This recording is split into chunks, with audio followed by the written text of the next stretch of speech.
Social media पर जैन समाज के सबसे लोकप्रिय जैन न्यूज चैनल महालक्ष्मी की ओर से आप सभी को चतुर्दशी का पावन दिन और शुरुआत करते हैं 8 बजे आपके पास सादर जय जिनेंद्र के साथ। आज थोड़ा मन भारी है, दिल पर एक चोट लगी है जो आप इस चित्र को देखकर समझ रहे होंगे, क्योंकि आप थम भी पड़ चुके होंगे, इसलिए मन भारी हो जाता है जब एक युवाचार्य हमारे बीच से देवलोक गमन हो जाता है। 29 अगस्त 1978 को जन्म हुआ था। राजस्थान की धरा पर जन्मे और कहते हैं बहुत छोटी उम्र में ही आचार्य पद्मनंद जी से दीक्षा ली थी। 1999 और 2014 का चतुर्मास उनका बहुत लोकप्रिय रखा जाता है, ऋषभ देव में किया उन्होंने। पर कुछ वर्ष पहले विवाद रहा बहुत ऊंचा, जो भी समाज को मालूम है। पिछले 5 दिनों से एक बीमारी से ग्रस्त हुए, बीमारी ने और जोर पकड़ लिया और कल 3 मई को उनका देवलोक हो गया। कर्मों की क्या फल होता है, कर्मों की क्या खेल होता है, यह कोई भी हाथ की रेखा को आज पढ़कर भी नहीं पता पाता कि हम पूर्व के कर्मों का कैसे करते हैं। आज हमारे बीच से युवाचार्य थे, मात्र 45 साल की उम्र में ही हमारे बीच से चले जाते हैं। ऐसी अल्पायु में जाने वाले संत के लिए चैनल महालक्ष्मी हार्दिक विनयाञ्जलि अर्पित कर। और फिर जहाँ हो रही है कल फिर एक पंचकला के बाद विदिशा भोपाल रोड पर, जहाँ पर देख रहे हैं प्रवेश हो रहा है विदिशा में, गजब के प्रवेश में। क्योंकि कई बार देखते हैं जहाँ हम नहीं पहुँच पाते हैं, वहाँ के इस तरह के संतों के प्रवेश को देखकर मंत्रमुग्ध होते हैं, आनंद मिलता है, खुशी होती है, काश हम भी उस जगह होते। पंच कल्याणक शुरू होने वाले हैं कल यहाँ पर आचार्य श्री विशुद्ध सागर जी सत्संग के साथ। और यहाँ पर देख रहे हैं विदिशा में होता ड्रम बजा रहे हैं, महिलाएं हैं, बच्चे हैं, उत्सुक है, हर कोई उनके कहते हैं चरणों के लिए पधारने के लिए मन विभोर हो रहा है। किस तरह ड्रम बज रहे हैं, बाजे बज रहे हैं, हर कोई गुनगुना रहा है।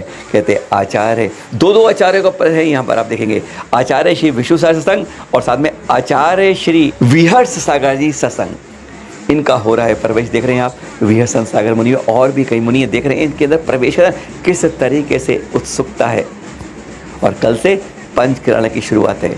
एक बार फिर याद दिलाना चाहेंगे, संतों तक हमारी आवाज़ पहुंच जाए तो जब भी पंच कल्याण की शुरुआत हो तो एक छोटी सी राशि हम पुराने मंदिरों के लिए, तीर्थों के लिए, संरक्षण के लिए अलग निकाल दें।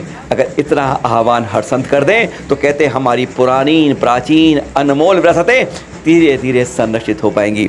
आशा करते हैं आचार्य विशुद्ध सागर से चैनल महालक्ष्मी की पथरिया में मुलाकात हुई थी, चर्चा हुई थी, तब इस बारे में बात भी हुई थी। आशा है आप उस बात की शुरुआत करेंगे। इस चित्र पर नजर डालिएगा, डॉक्टर वीरेंद्र हेगड़े जी संबोधन दे रहे हैं, आशीर्वाद का संबोधन दे रहे हैं।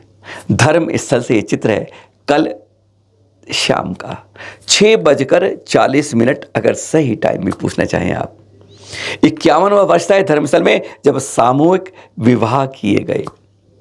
इस बार 201 जोड़ों का यहाँ पर सामूहिक विवाह हुआ। आशीर्वाद दे रहे हैं। यह श्रृंखला इनकी पिछले 51वां वर्ष था ये जब यह चल रही है। इसी तरीके से जो आर्थिक रूप से नहीं सहज पाते, इसी तरह की योजनाएं कहते हैं अपने समाज को ऊपर उठाने में साख करती हैं, सहयोग करती हैं और उनको भी भविष्य बनाने का एक रास्ता बनाती हैं। बहुत बहुत शुभकामनाएं इन परिवारों को और भावना ये भाएं कि आप लोग जैन संस्कारों में रहते हुए कई नई बात पर ऊंचाई पहुँचें, उनको प्रभावना करें और उसी रूप में जीवन यापन करें। ये चित्र देख रहे हैं आप, बेलगछिया मंदिर जी वाटिका से दीक्षा के दौरान के चित्र।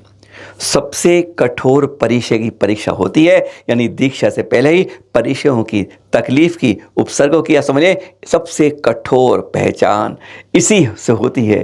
केश लोच के साथ, विशेषकर महिलाओं के अंदर लंबे लंबे सुंदर केश एक बार में जड़ से घास की तरह उखाड़ दिए जाते हैं। कोई राग उनसे नहीं होता।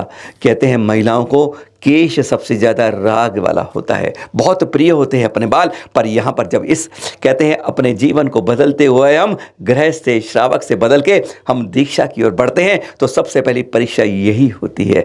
किस तरीके से देख रहे हैं आप, यह इस तरह से केश नोच से दीक्षा की होती है शुरुआत। और उसके बाद के यह चित्र देखिए, संस्कार दिए जा रहे हैं।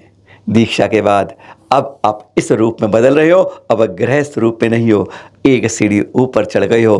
कहते हैं जिस मंजिल पर पहुंचना है अब उस रास्ते पर आप बढ़ने लगे हो।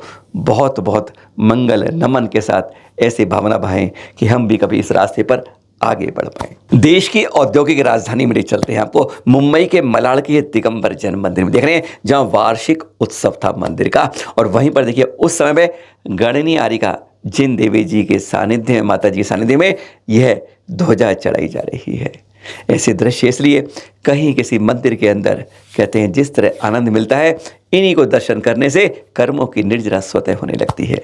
कर्मों का अर्जन और विसर्जन, बस यही खेल है कर्मों का, कहीं से आता है और कहीं से चला जाता है, इसलिए विसर्जन जरूरी है। आज हमारे बीच तो नहीं है चारुकीर्ति महाराज भट्टारक स्वामी जी, जिन्होंने दक्षिण में जैन समाज की जो है, जैन संस्कृति की जो ध्वजा फैलाई, आज उसको आज भी लोग हृदय में चिरंकित रखते हैं।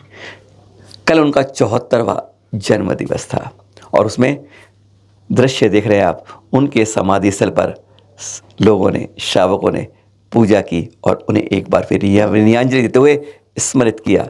आज हमारे बीच में आप देह या शरीर से तो नहीं है, पर आज हमारे बीच में आपकी स्मृतियाँ और आपके गुण हमारे बीच में समाहित है। ऐसी भावनी विनयाञ्जलि दी गई उनके 74वें जन्म दिवस पर। कल सुबह आपसे मिलेंगे, कुछ एक रोचक बात के साथ आएंगे, बड़ी खास बात आएंगे कि आचार्य श्री आज भी किसका कर्ज का आज फर्ज निभा रहे हैं, और एक ऐसे बड़े संघ से बात करेंगे, बताएंगे उस संघ के बारे में जिसको कहेंगे आप कहें जंगल वाला संघ। आज चैनल महालक्ष्मी उसे यह कहेगा जब उसके बारे में कुछ खास कल सुबह 7 बजे आपसे बात करेगा। सादर जय हिंद।